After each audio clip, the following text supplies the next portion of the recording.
Oh, dude. I can't believe Sam died. Oh. Chris!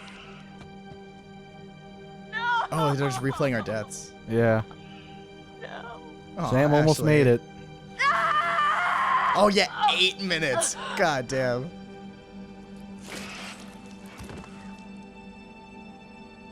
It caught me off guard is the thing. I didn't have I wasn't gripping the controller. Yeah. He was my best friend, and maybe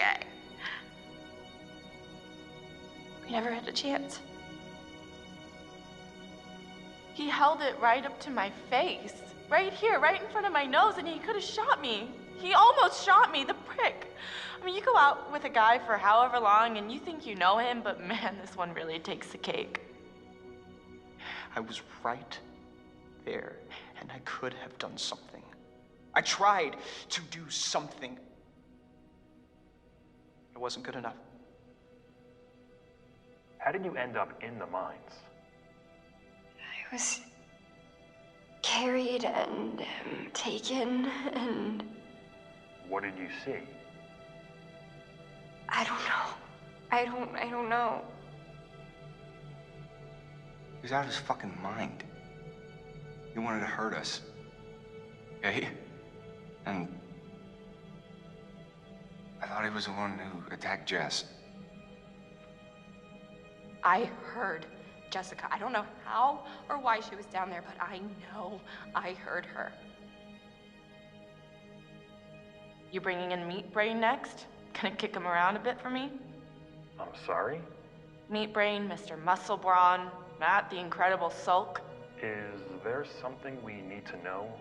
Oh, no, nothing important except, you know, how he basically left me to die up on a freaking tumbling tower like a world-class douche nozzle? Bullshit. I tried to save her. You did. Your friend Ashley, she told us she tried to help you. She said she heard you calling out. Not me. Yep, she would have died. Oh, yeah. I stabbed him, and I tried to get away, but I didn't know. I swear I didn't know. Didn't know? Who did you stab? Oh, I stabbed the maniac. I didn't know it was Josh, but then he was the psycho, and how was I supposed to know Josh had all the sauce and the gun, and oh my god. Mike. What do you remember? He came for me. He did. Came for you? Where is he? Did he make it? Josh helped us, and then... Fuck, man. That thing, okay, the Wendigo, it came out of the darkness and it just... I don't know. I heard screaming. I got out of there. There's no point in both of us dying.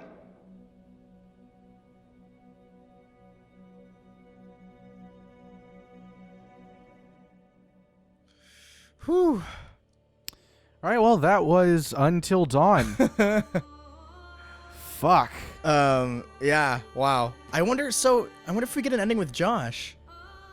Because he was just kind of dragged away, and that was the end of him. Like, I wonder if Yeah. something happens. Yeah, that's weird. Because he wasn't killed. Yeah, we didn't see him die. Hannah just dragged him away. Hannah, quote unquote. Well, regardless, okay. It seems as though we allowed Chris and Sam to die. Yeah. Chris was one of my favorites. Yeah. Sam was one of your favorites Yeah. for some reason. Yeah. So, it's kind of funny that the people that we hated the most, with the exception of maybe Mike, all We're survived. all the ones that lived. Yeah, Matt, the giant pussy. What was her name? Jess, the self-obsessed, useless, like hot chick. Emily. Who fucking pushed Ashley in the last scene. Christ. Well, she's Emily. I mean, there's nothing really else to say. Yeah. Ashley, who's just whiny, but I will say that I don't hate her as much as the I rest. liked Ashley. If only because how she and Chris interacted was really cool. Yeah, and then Mike, who's a fucking badass. Yeah, which we kept I love alive. that guy. We kept him alive despite the game's best efforts to kill him. Yeah. Man, the game wanted him dead. Yeah, no, Mike is awesome. I'm gonna reiterate that. Yes. Also, he dropped that douchebag act. Like, that's the part that I love about him, is that, Yeah. like, the whole wink shit ended completely the second the that second shit went down. The second Jessica, he fucking balled up. Yeah, it's like, no, he stopped with that nonsense, and he's just acting like Yeah. a person after that, which I think is very important. And the dog didn't die. Yeah, I don't know. They should have had like a police interview with the dog. Yeah, it just like sits there. Yeah, so fuck. I don't know where to begin really. This game was great. I fucking on loved to like it. the review of the Yeah, I mean, I just in general there isn't very much I didn't like about it, in all honesty. Yeah, no. Anything that I didn't like would be nitpicks. Yeah, But honestly, that's true. Like, I mean, I really don't know how adverse the effects are of the decisions that we made. yeah, that's the thing. I want to I'm see gonna how have to different the replay game it and gets. watch other people play it to Yeah, really yeah. know. But I mean, the butterfly effect stuff kind of gave us indication as to what happened, Yeah. or what would have happened. I think that, God, I think that the weak I don't even know if there is a weak point in this game. If anything, in my it'd be like opinion. the facial animations are sometimes a little The teeth janky. were weird. The Teeth are weird, The but, teeth like, were like too perfect. That's like a technological thing. It's not really Yeah. anything they could have helped. Like they Yeah. could have spent a year more on the game and probably would have not really done anything as far as that goes. Yeah. because it's just mocapping. Yeah. The writing was horrible intentionally for the Yeah. most part. Well, at the to be honest beginning- with you, I don't even think the writing was that bad. Like, the writing was at the beginning terrible, but it was supposed to be. Yeah, That was the and whole bu- point. But by the end, the writing got pretty good, honestly. I think so too. I mean, the game kind of allowed you to turn this into whatever you wanted it to be. If you wanted it to be a typical bullshit slasher flick, you could make it into that. But we progressed some of these characters into people. Yeah. That's why I loved Mike so much, is because he changed so Yeah. goddamn much throughout Yeah, this game. And that's what I like about him. I don't like. I mean, I'm assuming that most people like Sam. I don't dislike her. I just have an absence of feeling on her, which makes me think pretty much not care about. If I don't care about her at all, if I Yeah. don't have any emotion on her, Yeah. she's the most expendable to me. yeah, that's fair. I hate Emily with a fucking passion, so I wanted to keep so her it makes her alive. interesting. Yeah, She evoked a reaction out of me. Sam got nothing from me. Yeah. Because she was just there the whole time. Ooh, great, you can climb rocks. What else do you do? she's sporty. She's sport. Yeah, great. She's spunky. sporty. How was she spunky? What did she do that was so spunky? She took initiative. She was like, "We got to go help Mike," and then she saved Mike. So you got to like her at least a little bit because she saved Mike. Okay. I mean, Yeah. I mean, I don't like her because of that. That didn't evoke a reaction on me. Okay, you shouldn't like a character because they made sure another character was alive. That should not be your reasoning for liking someone. I probably like her less than Ashley and less than Mike, but I liked her. Sam was, like I said, she's the most expendable to me in terms of like enjoying her personality. Yeah. Like, in terms of that, okay, I didn't hate her as much as Emily. Probably didn't hate her as much as Jess. Yeah, I didn't hate her in general, but Matt and her were probably on the same level. Matt's just a giant pussy. Yeah, I'd feel that. Yeah. I feel nothing about her, so it's just like meh. I'll agree. This game's amazing. Is the moral? Yeah. Well, the only thing that I kind of wish that I like, if I play it again, I'm gonna do things a bit differently because because I feel like we focused so much on developing Mike's character that we didn't even try with anybody else. No, not at all. We just like picked our favorite and we're like, fuck everyone else. Mike is the only one that matters. I also just want to see what happens if you just like I want to see how early you can kill people and if you can kill everybody. I want to see if that's like a solution or like an end to the game. Like everyone dying. I'm sure it is. I'm sure it is, but like I want to see how that goes. Like there's just so many lingering questions. Like the replayability on this game is enormous. Yeah. Because it gives you a good idea of what you're affecting, but not like 100%. So you're still like intrigued in it, you know? Like, like halfway through the game, I was like, I don't know what I've done that would be different. Like, because it's so transitional. Like, it's so perfectly succinct with each other. If I didn't know, and if the game didn't make it clear that our You would choices just think affected it was it, you'd think the it was game. the story flowed so perfectly. Exactly. Like... Well, I mean, they completely redeveloped this game. That's another thing. This game was something that was being made as a PS3 release title. For the PS Move, too. Or PS Move, yeah. And they basically like, okay, let's overhaul the entire thing. Change the story, change the gameplay, change fucking everything about this. Yeah. And I'm glad they did, because it's probably my favorite game so far this year. No, me too. I think the mocapping and the use of, like, quote unquote real actors, like non-normal voice actors, like television actors. I think both of those decisions really helped it. Yeah, too. no, because I mean, on the IMDb, everybody that was in this has been in like a show or a movie, and stuff like that. A lot of them are like not people you really know. Yeah, sure, but like they were all experienced Hayden actors. Panettiere is the big one, right? Yeah, but I mean, I recognized almost everybody. Yeah, I recognized Josh, and I recognized Matt. Josh as well. I can't remember what he's in. He's in some sort of TV show right now. Yeah, he's in some sort of robot thing. Yeah, like My Robot. I don't know, whatever. Yeah. But I recognized Mike from something. And I bet that was what. a risk too, because I bet Sony fought that, because that's expensive, you know? It's So more all expensive the to do that. actors? All the actors and the mocapping. Not cheap. That's an expensive technology. And yeah, well, the thing is, they would. I guarantee you, it wouldn't be a gamble if Naughty Dog tried something like this. Sure, they would be like, absolutely. But this is a company that Supermassive. I've never heard of Supermassive Games before. I have, but I can't remember from where. I know so it's like they're such a low on the totem pole developer. This puts them on the map. Exactly. No, that's what I'm saying. It's like they're the new Quantic Dream. Like they're a better Quantic Dream. They're better. They're like a Telltale Quantic Dream combination that's better than either of them. Yeah. Well, this is the thing: is that I've heard multiple people say that this is what Telltale wishes they were. Yeah, this is what Quantic Dream wishes they were too. Well, yeah, but at least Quantic Dream does this to an extent. Like there is consequence in their games, specifically Heavy Rain. Yeah. Like characters die in that game and they fucking don't come back. That's true. The difference between that and this is that I felt like the writing in this was once you get past like chapter 4, it's really good. In my opinion, I really loved it. I think the important thing for this game is it's aware of its own context. Yes. You know, it's aware of the other video games that are coming out now. It's aware of other horror games that are coming up now. It's aware of just general horror media, like movies and shit that's happening. Yes, exactly. So it has... You got something.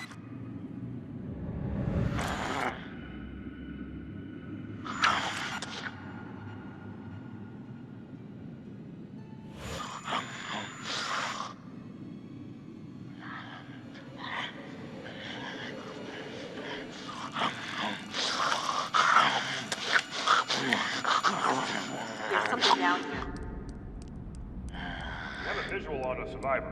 One survivor, repeat. Is that? Oh, fuck. Stay back! Stay back! No! Stay back! Okay, so what we can pretty much take from that is that Hannah dragged him in there and just left him there. And so he eventually resorted to cannibalism and he turned into a Wendigo. Oh, yeah, you're right. That has to be what happened. All right, so just to be sure. Okay, so we got a couple things here. Once bitten, Mike spared Emily. Ashley was faced with a dilemma and told the truth. Emily pushed past Ashley, putting her at risk. Do you think if we didn't lock the door, Ashley would have died in that case? Oh, maybe. I don't know. They said that specifically, so... All right, so Josh heard the truth about the monster. Josh recognized Hannah. Josh was alive, trapped, and cannibalistic, and transitioning into a Wendigo. The result of the chaos: Sam died at the lodge, Mike escaped, Ashley escaped, Emily escaped. Chris died before making it back to the lodge. So, fuck. Is there anything else? Well, there's no Left Behind, which I think you're right. I think that Emily... Wait, what? There's no Left Behind Butterfly. Yeah. So I think you're right. I think that choice with Emily about not going that other direction. You mean Ashley? Ashley, sorry. Especially when Jessica said, no, that wasn't me. I didn't say anything. Yeah, exactly. You know? She would have died there. No question in my mind. Going back to the writing. This game flipped so much shit on its head that it's kind of unreal. Yeah. Like, it came off as like I thought this was just going to be a traditional slasher flick sort of game, and it wasn't. Nope. Like, there was no slasher. Well, and I think the real genius thing about the plotting, more than like the specific dialogue, but the way it was plotted out, right, is that at the beginning, it could be a psycho flick, a saw flick, slasher flick, ghost story, monster story. All these different horror. scenarios. Yeah, they presented this all like all of these things are here. Yeah, it was literally every genre. And then, but then it all, so you would think like there's no way they can make all this come together. Yeah. But then it all comes together fucking beautifully. Yes. Not even like, there's not a single, I'm sure there is a plot hole. And like the whole like Josh pretending to be ghosts thing doesn't really make sense, but it still explains everything. But like it's amazing. And the actual monsters that they do end up with, wonderfully designed. Because like most games like this wouldn't show their monster, they leave them in the shadows. The monster was like up in the screen for a lot of it because they were very well designed, and like the motion was freaky and the way they looked was freaky. Well, yeah, a lot of games wouldn't be able to get away. Well, the thing is, the majority of horror games that come out these days are like indie titles that don't have a large budget. Yeah. So like something like Amnesia: The Dark Descent, probably the best horror game of all time, at least up to this point. Definitely, in my opinion, it is. It is. It has the monsters, but it uses it somewhat sparingly. It relies on the atmosphere. There's two different types of horror games. There are the ones that rely completely on atmosphere, A, because they believe in that sort of thing, they love it, or B, because they have financial limitations and they're not able to like make a really crazy monster. Like, a game like Phobia 1.5. The monster is terribly detailed. It's not really scary at all, but it is terrifying when it's revealed because of the atmosphere that it laid out there. It relied on audio, solely audio, to be able to scare you into a point where you're anticipating this monster. Yeah. Whereas a game like this, let's be honest, Until Dawn's really not that scary. Nope. Not at all. Like, it's not even... Yeah, exactly. It's not even scary in the slightest. No. People who are going into this thinking, okay, this is going to be a really scary game. The thing I'm worried about is a lot of people are going to be sour on it because they're going to look at it as a horror game. And I'm looking at it as an homage to a horror game. Yeah. No, that's the thing. This is a whole... Because that kind of genre in movies has been done, right? Like Cabin in the Woods. There's like camp horror films all the time. That's been a kind of an entire genre, basically Scream. Entirely ignored by games. Scream. I mean, it was a trilogy that was completely... This is the first game that has done this genre. Yes. And they did it so well. I think that's the amazing thing, is not only did they introduce this concept, they both introduced it and kind of perfected it in the same game. Yeah. Like, I don't know how this game could have been better. It's so weird, though. It's like, at times you can go like, oh, that's retarded, but like you know that they're meaning for it to be that way. Yeah. And like, so you look at, or at least we look at it fondly, like, oh, they're clearly Well, it's doing this self-aware. on purpose. Like I said, it's aware of its Exactly, own it's self-aware, context. but at other times you take it seriously. Like, it's weird. It's like it kind of goes in between like joking and being serious. Which takes skill. Yeah, and no, if it's not done well, that is a fucking car wreck. Like, Exactly. Because if you do that wrong, that's just a tone problem, No, right? exactly. That's It's just a tone problem. That's just a movie that can't keep its tone consistent. Exactly. But a game like this, it knows what it was doing the entire time. Yeah. And it did it really well. Well, also, you notice they mirrored it with the mechanics. Like, if you notice, you don't ever have a QTE in a section that's not like a little bit tense, and you don't ever have a dialogue choice in a section that's not like kind of calm and more relaxed. Like, they mirror the way that like the tone is going and with the gameplay. Yeah. Like, oh, it's so good. Now, this is something that I personally been wanting for a really long time. Maybe that's why I have such a positive reaction to this game, is because I've been wanting a game that had, I always throw this out there, player interactive character development. I've been wanting that for fucking years. Ever since Mass Effect came out, I wanted a game that acknowledged that you were developing a character and that you were making this a thing. This game not only acknowledges it, it has stats showing you how you developed your character and their relationships and how they are affected. Also, like, it's such a small thing, like, because the stats don't really matter. It's just But there for you. It's for your own story. Yeah. It's for your own head. And that is the great part about it. It's like creating your own story within the confines of a professionally made game. Yep. And that is, in the end, like, I can create... Okay, look, I have an imagination. I can create my own story in anything, really. But if a game acknowledges that I'm creating my own story, that I am doing what I want... And runs with it. And it runs with it. That is brilliant. And I've wanted a game like that for so long. I've tried my best to kind of maneuver things in my own head during my Let's Plays of, like, Telltale games. Yeah. To where it's like, okay, so since I did that, that means that this character is this way now. Even though the game's not even acknowledging that. Yeah. But I'm making that up in my head. But this, I don't have to make it up in my head. The game is telling you, you did this, and now the character's like this. It's nice to not be fighting against the design. It's nice that the design is letting you as a player do what you want. the design's going with you as opposed to going against you. Yeah, Also, like, just for me personally, like, I'm not like someone who really enjoys being scared. So like the whole horror genre has never been my thing. Like I've always liked it for like its artistic stuff. So I like Silent Hill, stuff like that. Stuff that's more atmospheric. But like things like Amnesia, like I appreciate them for what they are, but I can't like play them because they just hurt. Like I'm not built for stuff like that. Yeah, Same with like you're Slender. Yeah. And so with that in mind, like because of my tastes, I'm saying that this is my favorite horror game. Like I'm not saying it's the best one. That's no, why I can understand what you're saying. That's why I preface that with like I don't think it's the best one done, but like this is the best one for me because I enjoyed it. I don't even want to classify this as a horror game, honestly. Yeah, honestly.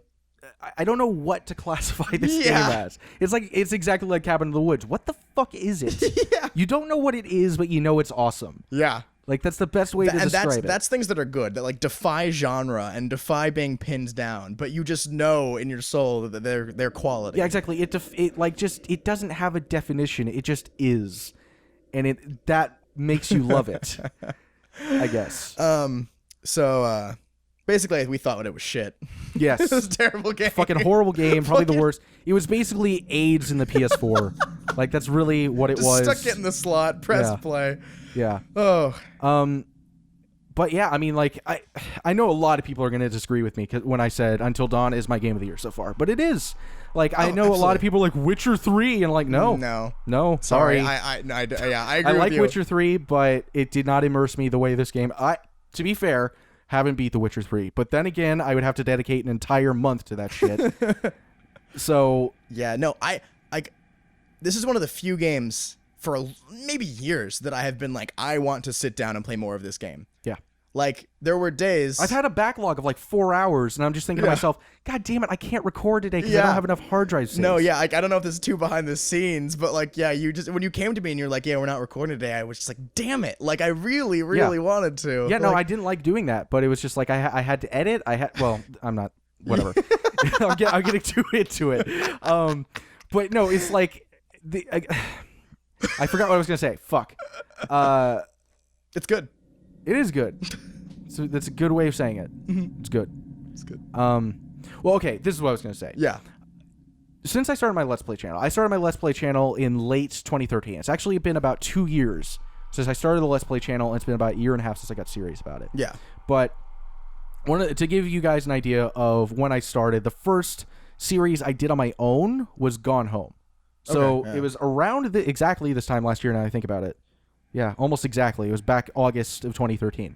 So 2013, I was spoiled by games because there was Bioshock Infinite, there was The Last of Us, there was Grand Theft Auto 5, Outlast. Ooh, yeah. So many fucking great games in 2013. Then 2014 rolls around where my channel starts to get bigger, and you've got like Watch Dogs, Assassin's Creed. Woohoo! Like just a bunch of shit. Like I can't explain how I try to be as enthusiastic about games as possible because I have to be for my commentary. But there are times where I'm playing a game and I'm thinking to myself, this game, I would not be playing it if I wasn't recording it. Yeah. I don't give a fuck.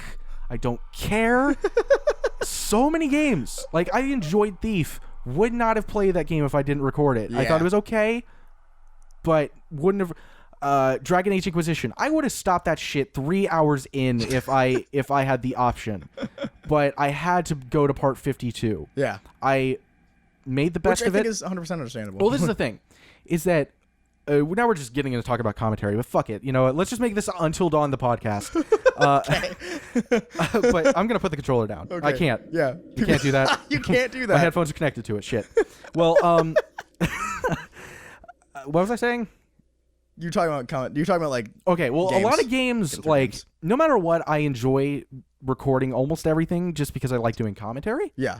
But if that's the only reason I'm enjoying doing a game, that means the game isn't holding your attention. It's not good enough to me. Yeah. So almost all of 2014, with the exception of like Wolfenstein, maybe. Yeah. Was just me gritting and bearing it, going like, all right, fuck, gotta record again. Like it turned into a point where it was like I was looking at Let's Playing as a chore.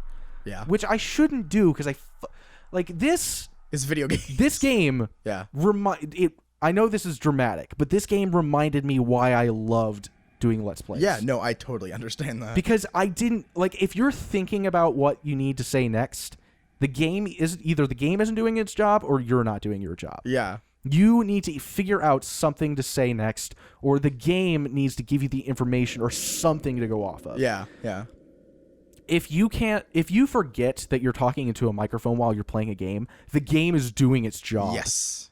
And multiple times throughout the series, we have forgotten that we are even playing, or we are even doing a Let's Play. Yeah, we were talking about this earlier. We were just like chilling and talking and being like, look at this fucking game. We're like actually having a conversation like exactly. we would be. Like, this game made me forget that I was doing a Let's Play. And that just is like a testament to how immersive this was, for us at least. I'm sure there are a lot of people that are going to disagree with the magnitude of how much we enjoyed this game. Sure, that's fine. But even with that, I don't give a fuck. Yeah. I loved this game. I mean, everybody's enjoyment is in context. You know, if people have been loving this year in games, they see this and they're like, whatever. You know, like, that's fine. I haven't been loving this year. Like, exactly. For you and me, like, we're just kind of bored with a lot of these modern games. Exactly. I really enjoyed Life is Strange. Life is Strange is great. I think it's a great game. That'd be my second favorite of the year so far. Probably, same here. I've thought Witcher 3 was pretty good. Yeah. Like, I've liked it, but this is the thing. And I'm going to probably get some reactions out of this. Out of the, I don't know, maybe 25, 30 hours that I spent playing with The Witcher 3. Yeah. That might be overselling it a little bit, somewhere in that region. In comparison to, like, the 7 hours that we played Until Dawn, I feel like I got there was so much more weight to every single thing I was doing. Yeah. Not even in terms of decisions, just in general. What I was doing in this game felt like it mattered more than what I was doing in The Witcher. I recognize there are a lot of things that happen in The Witcher. I realize that, but I didn't get invested in anyone. I didn't care about anyone. Like, and I get it. Like, The Witcher isn't supposed to have, like, emotions and all of that. I get that. But even the side characters, everybody was just like, oh, they have a different accent. Like, I didn't care about anyone. Yeah, sure. So because of that, when somebody died or something terrible happened to someone, I was like on a human level, I guess I felt empathy. But, like, I wasn't like, no, that person died, because I couldn't remember their name. Like, I just didn't care that much. But I was thinking to myself throughout this entire series of Until Dawn, I was like, Mike cannot die. Mike can't die. Like, maybe if you do it a different way, Emily isn't so hateable. I don't see how that's possible. But maybe. You don't know. Maybe. Exactly. That's the great thing about this game, is it leaves a lot up to, like, most good games do this, is you're like, was this designed, or was this me? Am I just feeling this way? Or is this what the game is doing? Is this the designer? Yeah. Or is this just what's happening? Like, you know, like that stuff like that, because that's what real life is like, you know? When you can just see through a game, when the game is just, like, clear, and you can just see, like, the designer behind it, like, puppeteering it gets boring, because you're like, okay, now I know what's happening, because it's just a dude controlling a thing. That's basically the epitome of what any Telltale game is. Yeah. There is no consequence. God, I mean, we're just going off the rails here. I'm sorry. I hope you guys are just enjoying us talking about games right now. Yeah, they could have. I'm sure you'll. This is gonna be like an hour and a half long video. Yeah, I'm sure you'll put up like a text thing that's like, just stop here if you don't care about. Like, yeah. But okay. The reason why I loved Tales from the Borderlands so much is because it was Telltale basically acknowledging none of this shit matters, so just do whatever you want. Yeah. And, like, it was just, so I decided, okay, as Reese, I'm just going to be the biggest asshole in the world, because why not? There's no consequence. It doesn't matter. Yeah. Why should I care? Yep.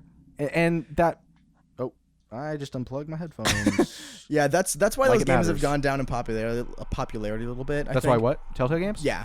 Because the first game, you were like, whoa, I'm doing all this shit, and it's like, but like by now everyone's figured out that, like, it's formulaic. No matter what you do, it's the same. It's just one story. Mm-hmm. And so since the story is pretty much all those games have for the large part, like it started to become, like you said, formulaic and not feel as fresh. Yeah. So I feel like it's falling out of favor a little bit. That style. So honestly, I don't know if we mentioned this when recording. That's the thing, is I don't remember if we mentioned this when recording or not recording, because we talked about this game when recording and not recording. And not, yeah. Because we loved it so much. We've just sat and talked about this game many times. But I don't know what Supermassive has in store next, but I think they should take on the QTE market, honestly, because... Absolutely.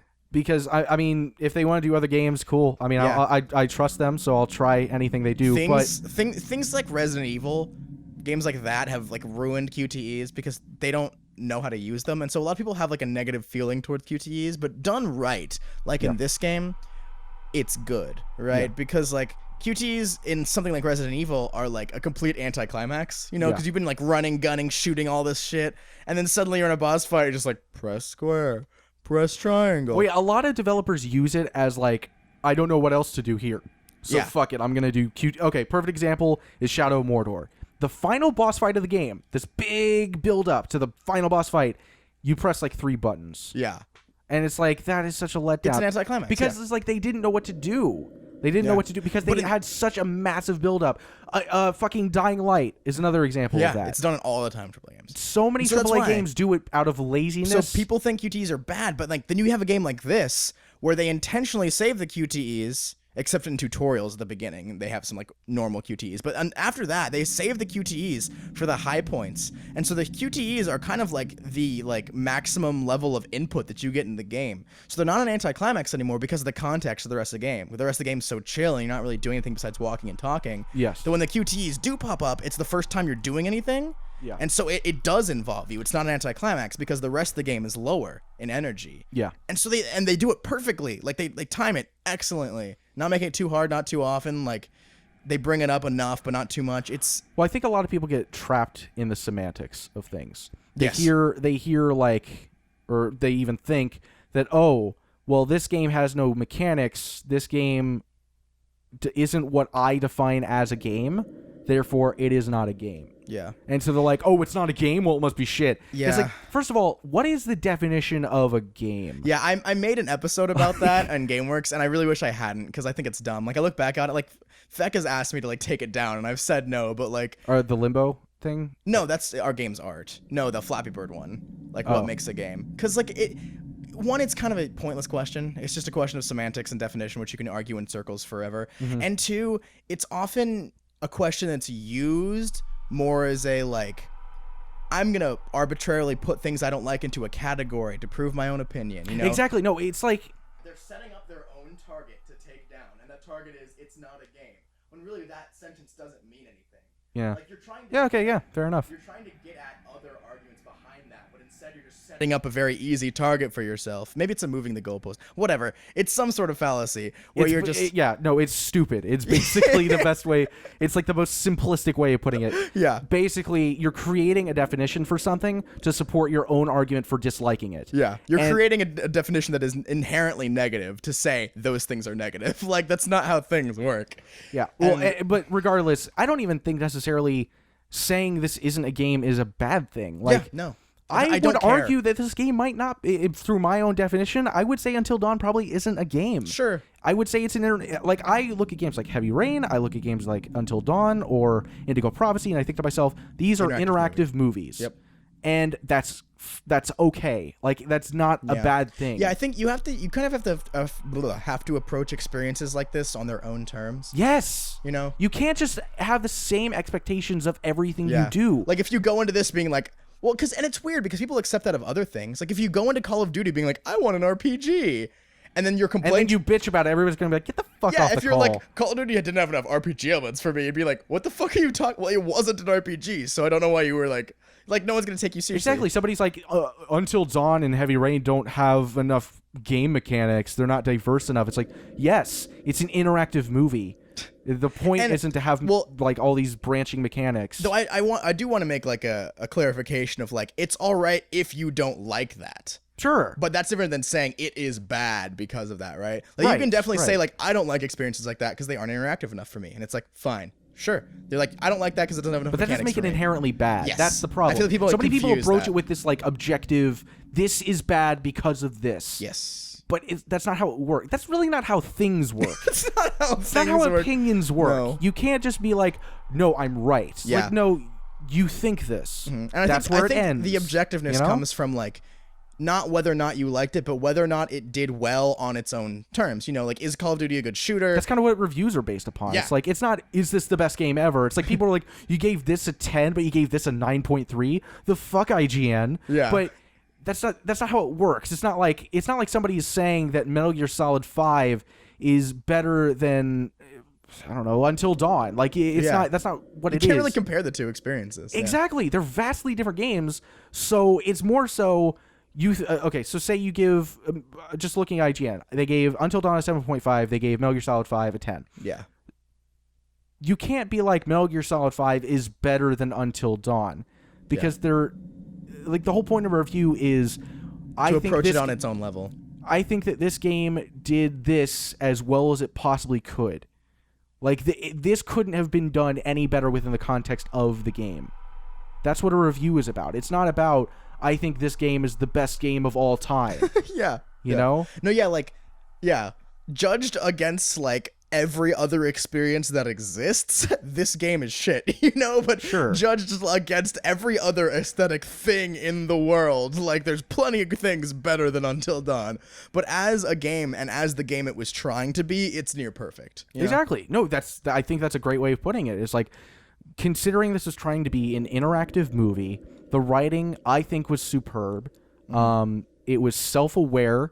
It made fun of itself, at the same time taking itself seriously and somehow making it work. Yeah, well, not being too campy, but like having conflicting tones and making it work. Yeah, I think the best way of putting it is like, it's campy, but it's aware of its own consequences. Like, it lets there be gravity to its situations, you know? Like, because of the medium, like, you really feel when you're micing that thing, you're like, yeah, the rest of this has been campy, but like, if I don't buck up, I'm gonna die, you know? Yeah. I think the reason it works is because it's a video game and not a movie. Well, the other thing is, like, I've seen so many comments from people saying, like, I hate this character so much. And then I'll see, like, 2 responses to that person being like, he'll grow on you. Trust me. Like, if you do things a certain way, you'll like this character. Yeah.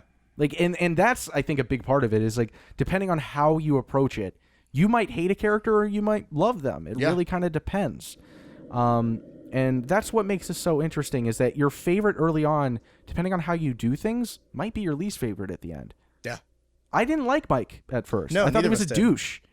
And by the end of it, he's my fucking favorite. Yeah, I think I remember almost the moment where we both like started to like Mike was when he like had the gun and like put it back, and he's like, she'll never understand the love we have, and we were both just kind of like, yeah, this guy, he knows what's up, and then just like went on from there. Yeah. Well, in that cabin, he kind of established himself as more than just some idiot douchebag. Yeah. Like, that's where that was. Now, if I try to push Jess to like put out, we both would have continued hating him.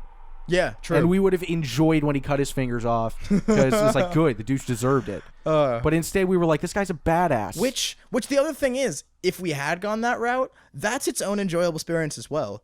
Watching Mike get like fucked up because he's a terrible person is just as appealing as watching him succeed and or die, despite his obstacles in front of him. Yeah.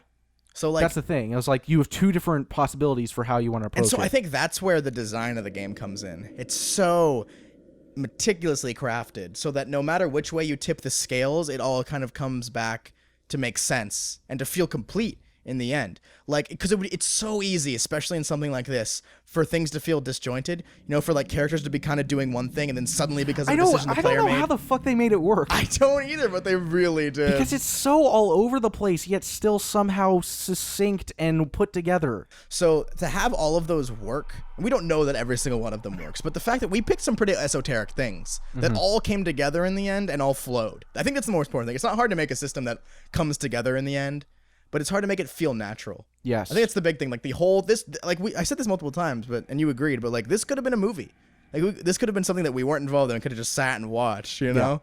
Like. Yeah. No, definitely. Fucking great game. Well, I mean, we've been jizzing all over this game for like 30 minutes straight now. So, in closing, is there anything else you would like to say, Alex? No, I just liked it. It's one of my favorite games in years. In years? Yeah. Because I mean, like, that's a grand statement, but I don't know if I disagree. I'm just saying that's a very grand statement. Within the last 2 years. That's fair. Yeah. Yeah. That's fair. It's better than anything. I think it's better than anything that came out in 2014. Yeah, I think we agreed on this. If this had come out in 2014, it's Game of the Year, no question. Well, maybe not to some people. Yeah. That's the thing, is that like our opinion isn't like shared by a lot. I mean, like, for us. I meant for us. Like. Well, yeah, definitely for us. No question. Top of the list. Yeah. If this had come out. This would have been another game in 2013, but you know. Yeah, that's true. This, whatever. Anyway, this game up to this point for both of us is Game of the Year. If you don't like it, oh well. It's just how it is. And I think Until Dawn is better than The Witcher 3. Ha ha ha. Ha ha ha. I could just feel the anger and hatred From the internet. from people. Hey, you know what? The thing is that this year isn't even close to over yet. There's so many games coming. Metal Gear Solid 5 comes out like In 2 days. tomorrow. Now. Oh yeah, you're right. It comes out tomorrow. You've got that. You've got Fallout. You've got Hitman. You got all these games coming out. And Yeah, Fallout's probably gonna. I mean, Assassin's Creed. Like, let's be honest. That's gonna be amazing with the punching mechanics. Oh, in London. Oh God. I like London. Fuck London. All right. But yeah, I mean, I don't know. Maybe by the end of the year, Fallout 4 will be my favorite. But it's gonna take a lot to top this game. I really do think that. But yeah, that's about it. So I hope you guys enjoyed the series. I really enjoyed making it. And yeah, that's about it. So yeah. Hope you guys enjoyed the video, and if you did, please be sure to like and subscribe and all that. And I'll see you guys next time. Bye. Bye. But that'll kill them. Not if they get to the door.